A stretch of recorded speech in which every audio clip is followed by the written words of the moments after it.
আসসালামু আলাইকুম viewer some with another function সিরিজের আজকে যে টিউটোরিয়ালটি নিয়ে এসেছি সেটা হলো int function. Some with int function.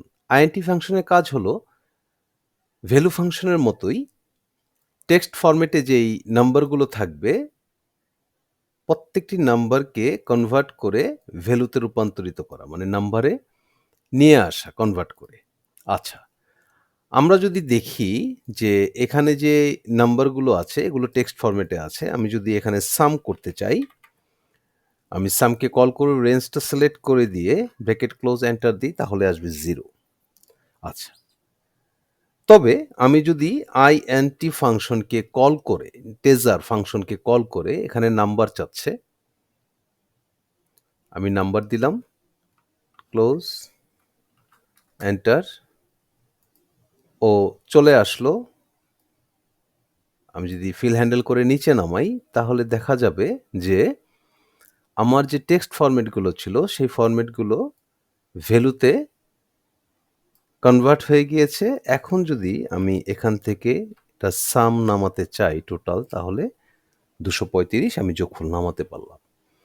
এখন ভিউয়ার যদি আমি সাম আর ইন্টিজার ফাংশনটাকে একসাথে করতে চাই, দ্যাট মিনস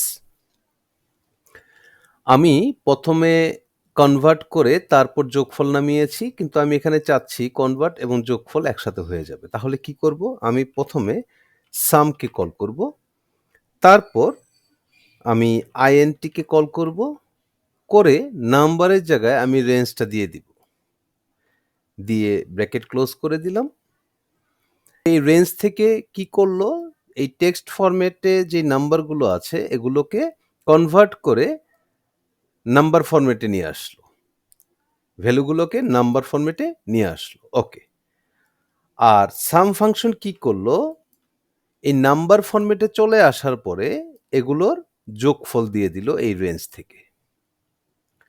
ওকে, দেন আমি সাম ফাংশনের ব্র্যাকেটটা ক্লোজ করলাম, এন্টার, আমার ২৩৫ চলে আসলো। আমি যদি আরেকবার রিপিট করি, ব্যাপারটা হলো এরকম যে আমি আইএনটি কল করে এই রেঞ্জ থেকে ডেটাগুলোকে, যেগুলো টেক্সট ফরম্যাটে আছে সেগুলো নাম্বার ফরম্যাটে নিয়ে আসলাম, এবং নাম্বার ফরম্যাটে আসার পরে সাম কি করলো, এই রেঞ্জ থেকে সে যোগফল বের করে নিয়ে আসলো। আশা করি ভিউয়ার্স আপনারা বুঝতে পেরেছেন। আজকের মতো এতটুকুই। ভালো থাকবেন, সুস্থ থাকবেন।